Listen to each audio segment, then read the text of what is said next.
Hello friend, स्वागत है उसका बीके ट्वेल्व में। और ये काफ़ी ज़बरदस्त वीडियो है क्योंकि ये मेरा सब्जेक्ट सोशल साइंस का है और कैसा क्वेश्चन आएगा 20 फरवरी को एकदम डिट्टू ऐसा क्वेश्चन देने जा रहे हैं।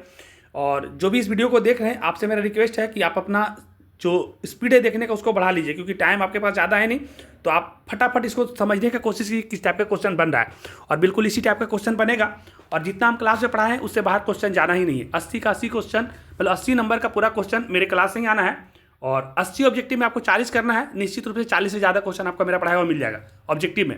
रह गया सब्जेक्टिव में, तो सब्जेक्टिव में इतिहास में या मतलब हिस्ट्री में, ज्योग्राफी में, पॉलिटिकल साइंस में, इकोनॉमिक्स में और डिजास्टर मैनेजमेंट डीएम में, सब में 50% क्वेश्चन का आंसर देना है। तो जितना हम पढ़ाएं 50% निश्चित रूप से उससे ज़्यादा क्वेश्चन लड़ जाएगा। तो आप लोग से रिक्वेस्ट ही से मेरा यही है कि ये वीडियो को देख रहे हैं, अच्छा लगेगा तो लाइक करिएगा और आप अपने दोस्तों को भी शेयर कर दीजिए ताकि उनका भी लास्ट टाइम में काम बन जाए। और क्या है कि कोई भी क्वेश्चन अगर आपको समझ में नहीं आ रहा है, लास्ट टाइम में आपको थोड़ा हड़बड़ाहट लग रहा है, तो आप टेंशन मत लीजिए, क्योंकि आप जितना पढ़ लिए वो काफ़ी है। क्योंकि 50% क्वेश्चन का आंसर देना है, तो आपको पूरा पढ़ने की जरूरत नहीं है, सारा याद करने की जरूरत नहीं है। जितना याद किए हैं वो क्वेश्चन आपको उतना में सारा अटैम्प्ट हो जाएगा। तो हड़बड़ाइए नहीं। और कोई तरह का दिक्कत लगे, कोई क्वेश्चन समझ में नहीं आए, कोई भी विषय हो, तो क्वेश्चन का फोटो खींच के मेरे व्हाट्सएप पे या फिर कमेंट में लिखिए, हम उसका वीडियो ला देंगे। हड़बड़ाना बिल्कुल भी नहीं है। काफ़ी आसान एग्जाम होने जा रहा है और सबको अच्छे नंबर से पास करेंगे, कोई टेंशन है नहीं। और जिस दिन सोशल साइंस का एग्जाम होगा तो उस दिन हम नरिया सेंटर पर मिलेंगे। तो ठीक है, इस वीडियो को शुरू करते हैं। देखिए 80 ऑब्जेक्टिव आने वाला है, इसी टाइप का ऑब्जेक्टिव होगा, जितना पढ़ा है उसे होगा और इसी टाइप का होगा। जैसे कि पहला क्वेश्चन है कि इसमें से क्या सामाजिक विभेद का कारण है। देखिए सामाजिक में जो विभेद होता है, समाजिक में जो आजकल का जो अंतर है, डिफरेंस जो है, तो एक तरह से कैसे होता है, तो भाषा के आधार पे, धर्म के आधार पे और जाति के आधार पे। तो ये सारे आधार पे सामाजिक में विभेद आज है। तो ये आंसर इसमें डी हो जाएगा। दूसरा क्वेश्चन है स्वतंत्रता के मूल अधिकार का संबंध किस अनुच्छेद है। देखिए स्वतंत्रता का अधिकार जो है ना, हम एक दिन क्लास में बता भी दिए थे कि 14 से 18 जो है ना, वो जो 14 से 18 रहता है तो स्वतंत्रता का अधिकार। तो अनुच्छेद 19 इसमें दिया गया है, तो अनुच्छेद 19 जो है स्वतंत्रता का अधिकार से है। 14 से 18 समानता का अधिकार है, बोला भूल गए। 14 से 18 समानता का अधिकार है और 19 से 22 स्वतंत्रता का अधिकार है। 23-24 शोषण के विरुद्ध अधिकार है। 25 से 28 धार्मिक स्वतंत्रता का अधिकार है। 29-30 सांस्कृतिक और शिक्षा का अधिकार है। और अनुच्छेद 32 जो है वो संवैधानिक उपचारों का अधिकार है। तो अनुच्छेद 19 स्वतंत्रता का अधिकार है। उसके बाद क्वेश्चन नंबर 3 में है, इनमें से कहाँ सर्वप्रथम महिलाओं को वोट देने का अधिकार मिला। देखिए इसमें से बोल रहा है, ऐसे अगर पूछता तो न्यूजीलैंड हो जाता, लेकिन इसमें से बोल रहा है तो इंग्लैंड होगा। 1918 में महिलाओं को वोट देने का अधिकार मिला है। उसके बाद नेक्स्ट क्वेश्चन है कि इनमें से कौन सा पंचायत की व्यवस्था है। पंचायत बोलेगा तो ग्राम सभा, कचहरी बोलेगा तो सरपंच। विदेश नीति को किस सूची में रखा गया है, तो विदेश नीति को संघ सूची में रखा गया है। उसके बाद सूचना का अधिकार नामक विधेयक कब पारित हुआ, तो सूचना का अधिकार नामक विधेयक 2005 में पारित हुआ। उसके बाद नेक्स्ट क्वेश्चन है, भारतीय जनता पार्टी का प्रथम अध्यक्ष कौन थे, तो भारतीय जनता पार्टी बीजेपी का पहला अध्यक्ष अटल बिहारी वाजपेयी थे। और इसमें से किस पार्टी का विलय जनता पार्टी में हो गया, जनता दल यूनाइटेड में हो गया। जेडीयू जो नीतीश कुमार की पार्टी है, तो पहले समता पार्टी थी, उसी का अलग रूप बन करके मिल गया, उसमें जनता दल यूनाइटेड बन गया। और किस संविधान संशोधन के द्वारा संविधान की प्रस्तावना में धर्मनिरपेक्ष शब्द जोड़ा गया, तो 42वां संविधान संशोधन जब हुआ ना, तो धर्मनिरपेक्ष शब्द प्रस्तावना में जोड़ा गया है। इनमें से कहाँ एकात्मक शासन व्यवस्था है, तो भारत, कनाडा, अमेरिका और श्रीलंका। तो इसमें से श्रीलंका में एकात्मक शासन व्यवस्था है। उसके बाद इनमें से किस राज्य को विशेष दर्जा प्राप्त है, तो देखिए तमिलनाडु, बिहार, उत्तर प्रदेश को तो नहीं प्राप्त है। तो एक बच गया अरुणाचल प्रदेश, तो इसको विशेष राज्य का दर्जा प्राप्त है, पूर्वी भारत में आता है वो। केंद्र में पहली बार गैर कांग्रेसी सरकार का गठन किससे हुई थी, तो मोरारजी देसाई के समय में। और 1977 में पहली बार गैर कांग्रेसी सरकार बनी थी, जब इंदिरा गांधी आपातकाल लगाई थी, उसके बाद 1975 के बाद 1977 में। पानी के निजीकरण के कारण कहाँ जनसंघर्ष हुआ था, तो बोलिविया में जहां पर है कि वहां पानी को लेकर जनसंघर्ष हुआ था। और नेक्स्ट क्वेश्चन है कि संविधान सभा का गठन कब हुआ, तो देखिए 9 दिसंबर 1946 को पहला बैठक हुआ था और वही संविधान सभा का गठन हुआ था, तो 1946 डायरेक्ट लगा देंगे। बिहार पंचायती राज अधिनियम 2006 के अनुसार महिलाओं को कितने प्रतिशत आरक्षण की प्रावधान किया गया है, तो 50%। 2006 के अनुसार देगा तो 50%। ग्राम कचहरी का प्रधान कौन होता है, देखिए कचहरी बोला तो कचहरी में च, सरपंच में भी च, कचहरी बोलेगा तो सरपंच हो जाएगा। यूनान को एक स्वतंत्र राष्ट्र घोषित किया गया, तो यूनान को एक स्वतंत्र राष्ट्र घोषित किया 1832 में।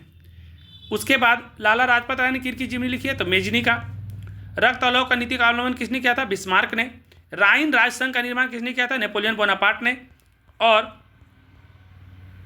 ब्रुसेनसैफ्ट नामक सभा की स्थापना हुई है जर्मनी में।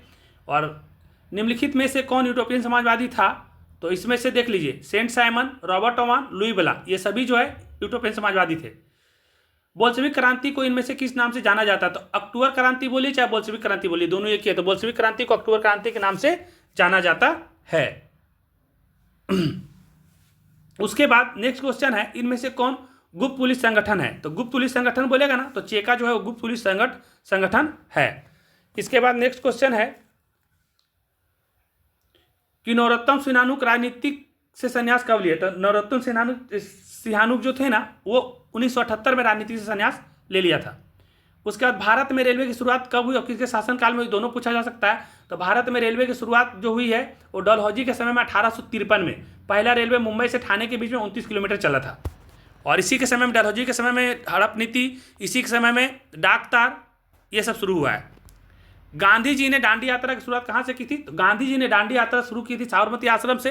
तारीख याद रख लीजिएगा, 12 मार्च 1930 को अपने 78 अनुयायी के साथ निकले थे और 12 मार्च को निकले थे और वहाँ पे पहुँचे थे 6 अप्रैल 1930 को पहुँचे थे।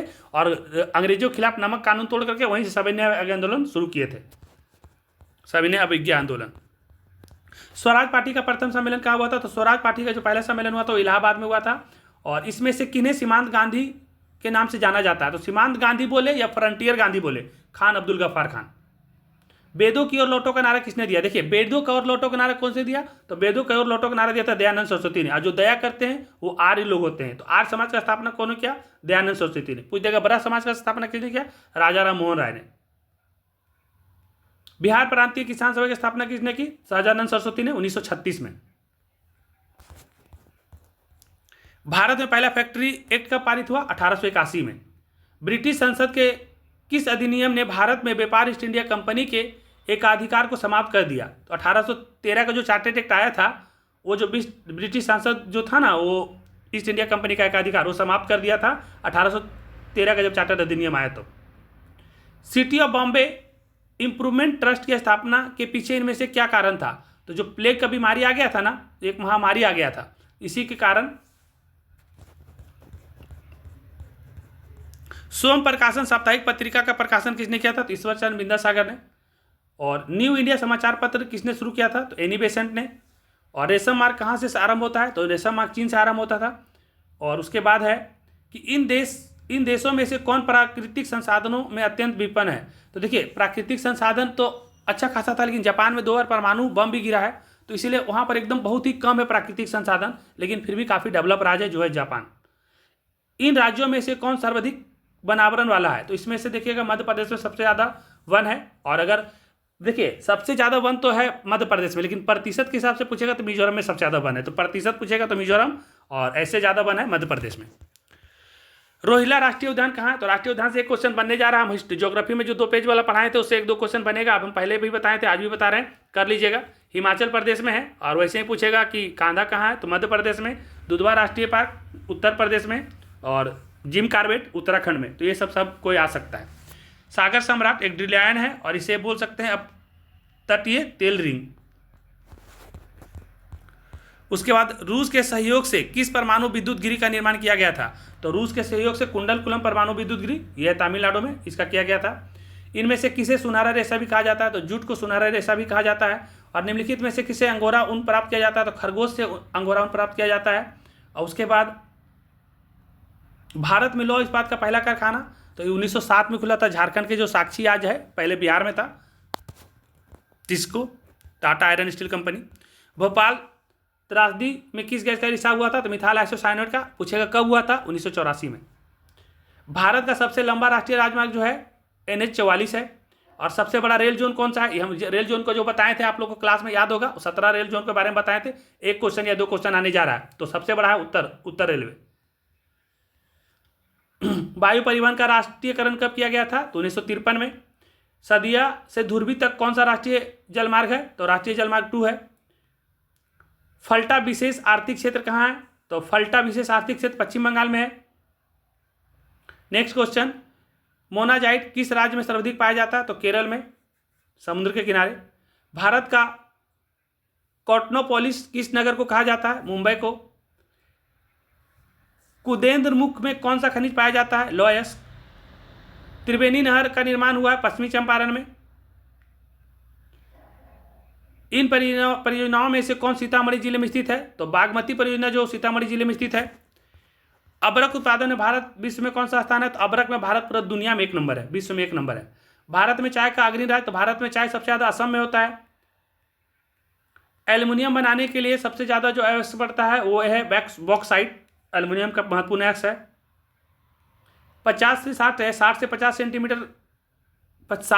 सेंटीमीटर कम वर्षा वाले क्षेत्र को क्या कहते हैं? तो उसमें सूखा हो जाएगा।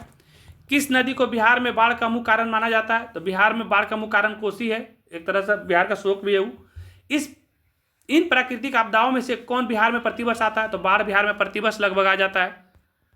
उत्तर भारत बाढ़ और दक्षिण भारत सुखाड़, उत्तर बिहार बाढ़ और दक्षिण बिहार सुखाड़।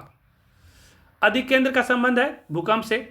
भारत में जनसंख्या की दृष्टि से बिहार का कौन सा स्थान है? तीसरा। देखिए पूछेगा सबसे ज्यादा जनसंख्या कहाँ है भारत में? उत्तर प्रदेश, दूसरा महाराष्ट्र, तीसरा बिहार, चौथा पश्चिम बंगाल। प्रति व्यक्ति आय को इसमें से किस नाम से जानते हैं? तो प्रति व्यक्ति आय को औसत आय के नाम से जानते हैं। उसके बाद नेक्स्ट क्वेश्चन है, विनिमय की प्रारंभिक अवस्था में व्यापार किस पर आधारित था? तो वस्तु विनिमय प्रणाली। मैग्लक समिति का संबंध इसमें से किससे है? सहकारिता से। लघु उद्योग की अधिकतम निवेश सीमा क्या है? 5 करोड़। अधिकतम लघु उद्योग के लिए अधिकतम है 5 करोड़, मिनिमम कुछ भी हो सकता है। नीति आयोग का पादेन अध्यक्ष कौन होता है? तो नीति आयोग बोले या योजना आयोग जो पहले था वही नीति आयोग बन गया। तो जब भी होगा तो जो वर्तमान प्रधानमंत्री रहेंगे वही उनका अध्यक्ष होंगे। अभी नरेंद्र मोदी है और स्टार्टिंग में पहला थे पंडित जवाहरलाल नेहरू। मानव परिश्रम से अर्जित धन को क्या कहते हैं? तो हम लोग जो मेहनत करके पैसा कमाते हैं उसको हम लोग आय कहते हैं। और उसके बाद 71 है, भारतीय रिजर्व बैंक का राष्ट्रीयकरण कब हुआ? देखिए 2 क्वेश्चन इसमें बनता है कि भारतीय रिजर्व बैंक का राष्ट्रीयकरण कब हुआ और भारतीय रिजर्व बैंक का गठन कब हुआ। तो भारतीय रिजर्व बैंक का स्थापना हुआ 1935 में, 1 अप्रैल 1935 को, और इसका राष्ट्रीयकरण कब हुआ? 1949 में। भारतीय रिजर्व बैंक का मुख्यालय कहाँ है? मुंबई में। 3 में से एक क्वेश्चन आता है।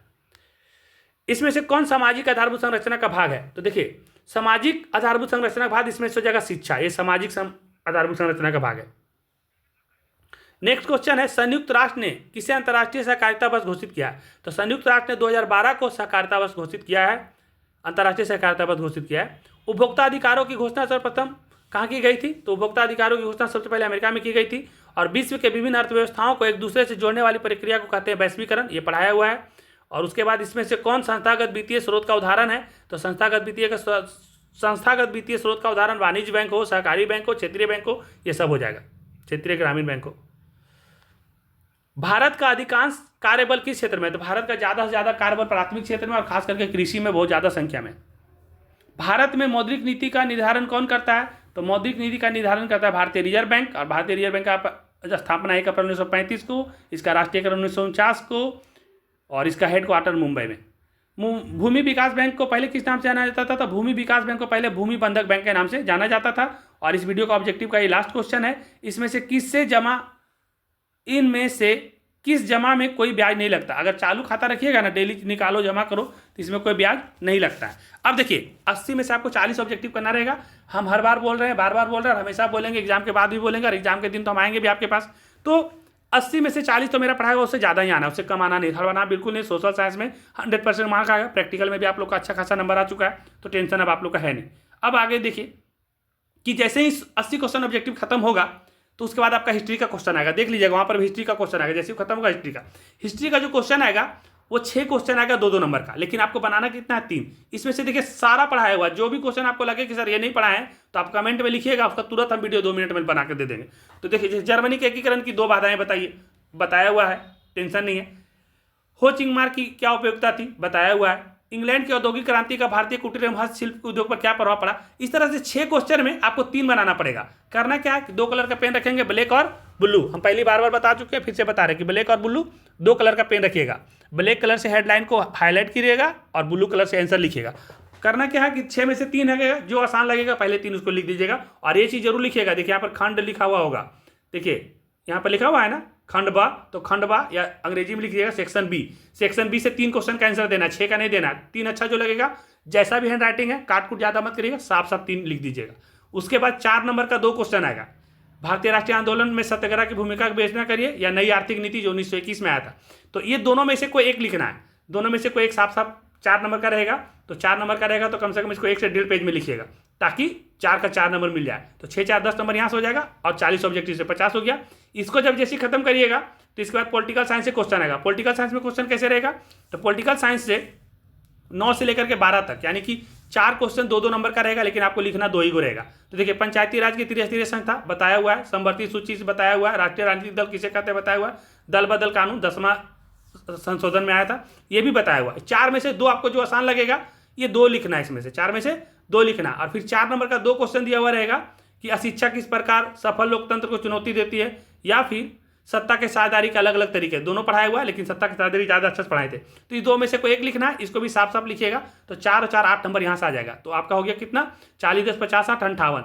जैसे ही खत्म होगा पॉलिटिकल साइंस, आएगा इकोनॉमिक्स। इकोनॉमिक्स में भी वैसे ही 2 नंबर का 4 क्वेश्चन रहेगा, बनाना रहेगा 2 को। जो अच्छा लगेगा 2 को बना लीजिएगा, जो नहीं बनेगा मेरे से आप मैसेज कर दीजिए कमेंट में, या व्हाट्सएप में फोटो खींच के भेज दीजिए, वीडियो तुरंत ला देंगे। उसके बाद 4 नंबर का फिर 2 क्वेश्चन रहेगा, उसमें भी आपको क्या करना है कि एक ही बनाना है। तो यहाँ से भी 8 नंबर आ जाएगा, तो 58 8 हो जाएगा कितना, 66।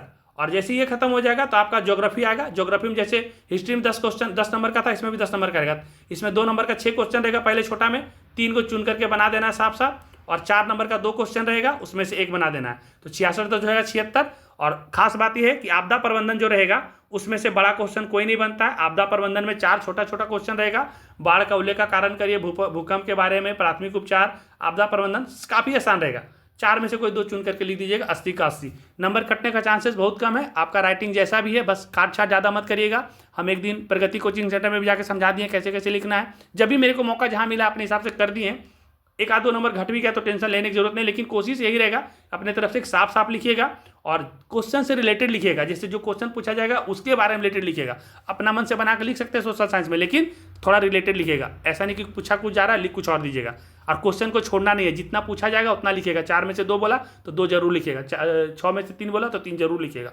और शुरू से ही सीक्वेंस में लेके चलिएगा, इधर उधर मत करिएगा। पहले हिस्ट्री को लिखना है, फिर पॉलिटिकल साइंस, फिर इकोनॉमिक्स, फिर ज्योग्राफी, फिर आपदा प्रबंधन। सब खंड से डायरेक्ट सीरियल से लिख दीजिएगा। तो ठीक है, इस वीडियो को समाप्त करते हैं। अच्छा लगेगा तो लाइक करिए, और अपने जो भी दोस्त लोग हैं उनको भी दे दीजिए, क्योंकि ऐसे टाइप का क्वेश्चन आएगा। उनको सब चीज़ पता है, लेकिन फिर भी इसको भेजिए, काफ़ी जरूरी है। और बाकी अभी कोई तरह की दिक्कत लगे तो आप व्हाट्सएप में या कमेंट में मैसेज में लिख सकते हैं। धन्यवाद।